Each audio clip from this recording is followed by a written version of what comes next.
Hello. Today we are going to walk through profiling an eXact device. Now I have an eXact instrument, or what we might call an eXact 1, and an eXact 2 instrument.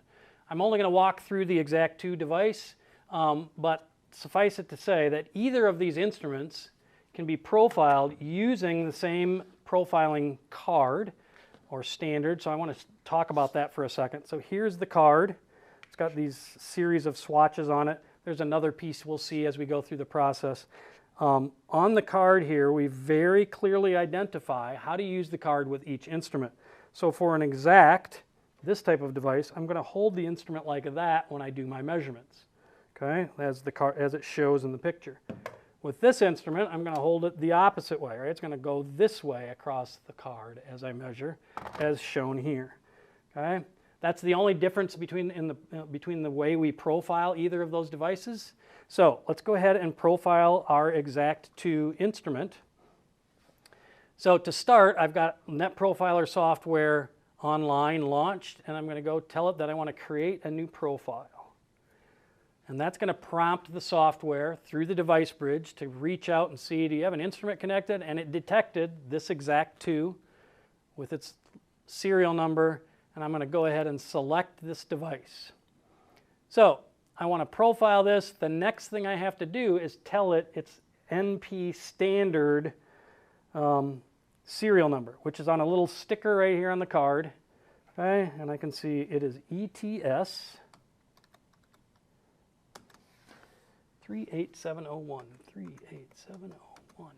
Okay, when I hit the next button, it's searching for that standard, and it's going to say, yep, it found it. These cards have a use limit, so it has 25 uses remaining. I can use it 25 more times before exposure to light and age and wear and tear would make it unusable. I'd have to replace it after that. Okay? Or if I don't use it that many times, it also has an expiration date. Okay? So I'm ready to use that. I also have to tell it that my device and my standard are clean and the temperature is stable, so it didn't just come from a hotter or colder place and be brought into where I'm using it. Both of these things have been here for a while. They're not changing temperature anymore is the key.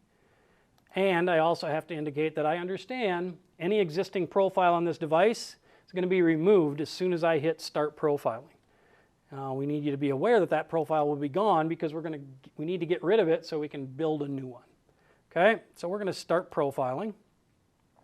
And the first thing it's going to do is, it says, place your device in a charging base to calibrate. So that's this.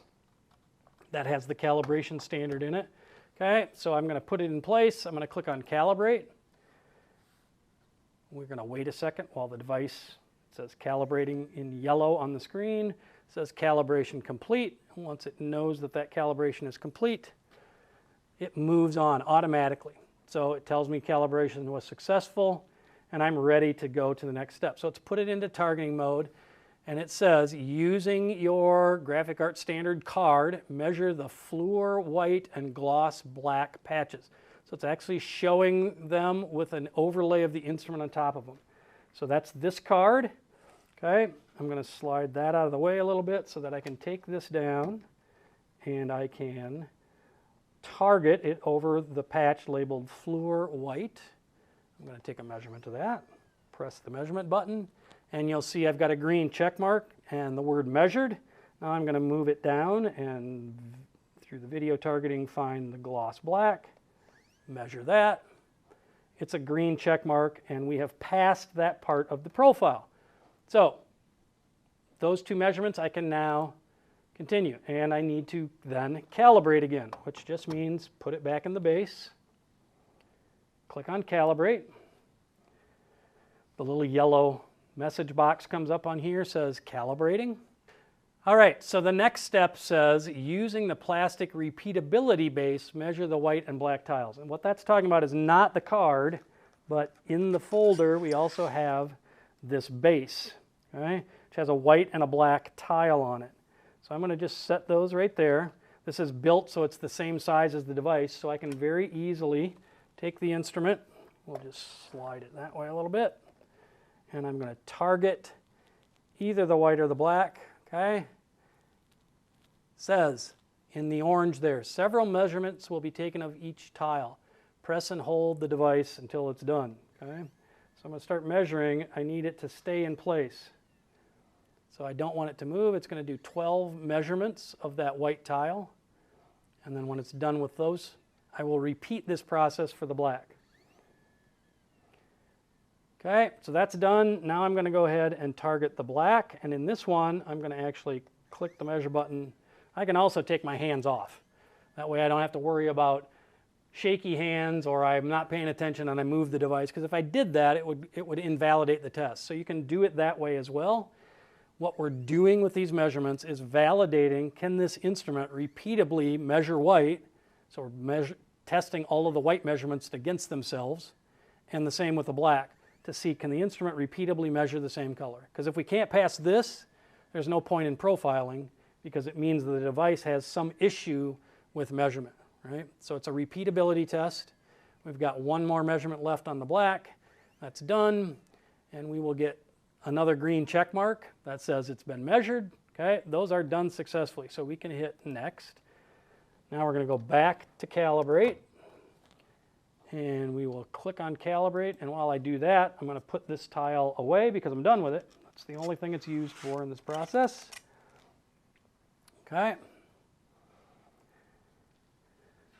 Calibration is done, and now it's ready for us to measure these colors. Okay, you'll notice the colors it's indicating, not the fluor white or the gloss black, because we've already done those, the other patches in between.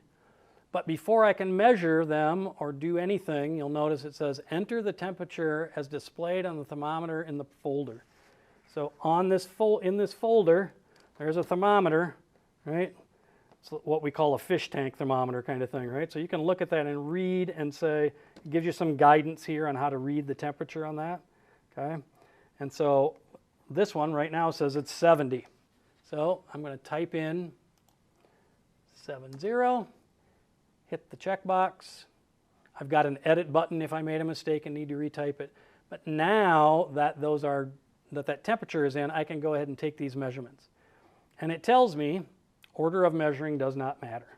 So taking this instrument, making sure I keep it in the right orientation as is defined on the card for this instrument. Okay, I'm going to measure the red,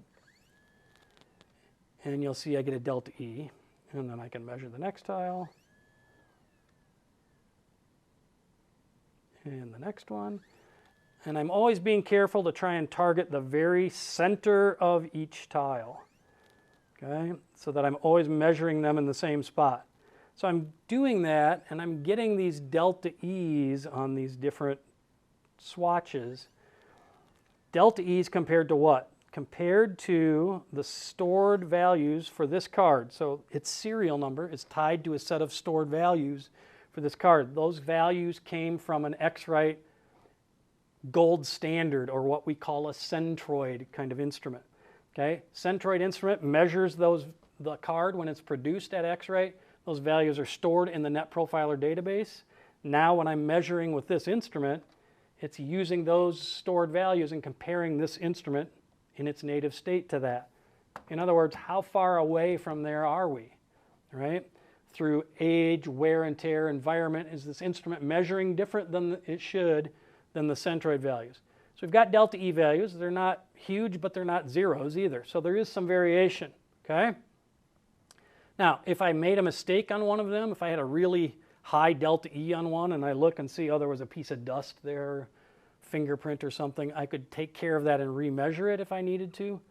I'm okay with these results, so I'm going to go ahead and hit next. Okay, and now, using the plastic repeatability base, we're going to measure the white and black repeatability again. So we're going to pull it back out.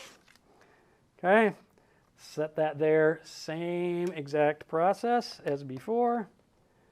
We put it on one of the patches, whichever one we want to start on. Press and hold, and off we go.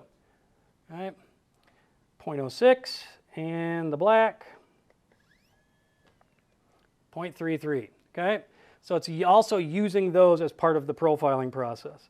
They're not repeatability measurements this time. They're being used as part of the profile. All right, put that back out of the way for safekeeping and move on. and it's time to calibrate again. So all of the measurements we've just done are going to be used to generate a profile, and that profile is going to just live in this NetProfiler software right now. Okay? And what we're going to be doing next is remeasuring everything to test how well does that profile perform. So to start with, I've got to give it its temperature again. It's still sitting at the same temperature, 70, because I'm in a room that's pretty stable. Okay, and now I'm going to measure those samples again. So we go and, just for fun, I'm going to measure them in the opposite order this time and do green first. So now the delta E's, and you'll notice on the header above where the numbers are shown up, the delta E's are profiled. So now it's using the profile that it generated to calculate, or to correct, if you will, the measured values of each swatch. Okay? And we are testing and validating, does this profile actually give me more centroid, better measurements? Okay? So we've got those measured. Hit next one more time with the black and the white. There's the white. There's the black. Okay. And we go there. We should be finished with all of our measurements. Now it's calculating and validating that profile.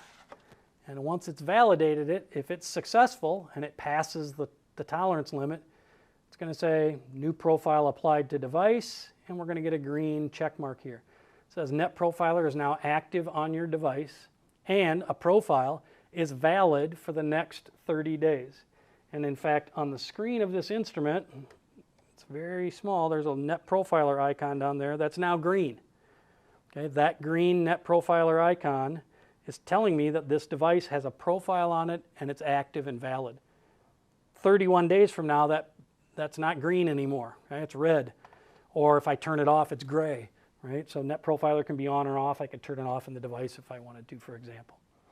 All right, so we've done all that, but how did all the results look, right? We've got some summary things here, but I prefer going to the report. So let's view the report.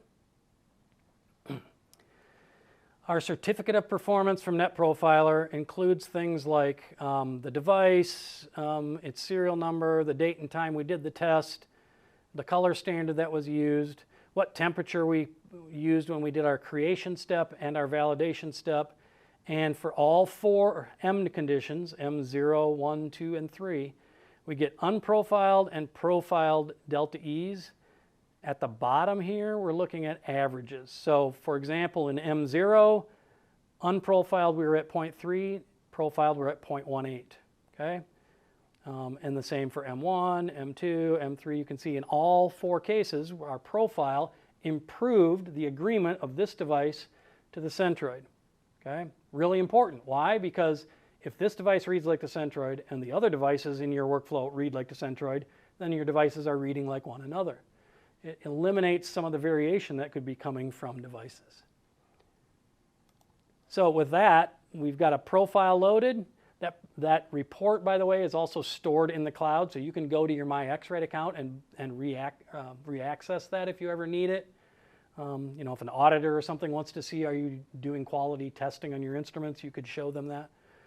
But for now, we would simply put our NetProfiler materials away, store them away safely, so that 30 days or 29 days from now, I can go back and reprofile that instrument. And I can have great confidence in the measurements that I'm taking because my instrument's been NetProfiled. Thank you.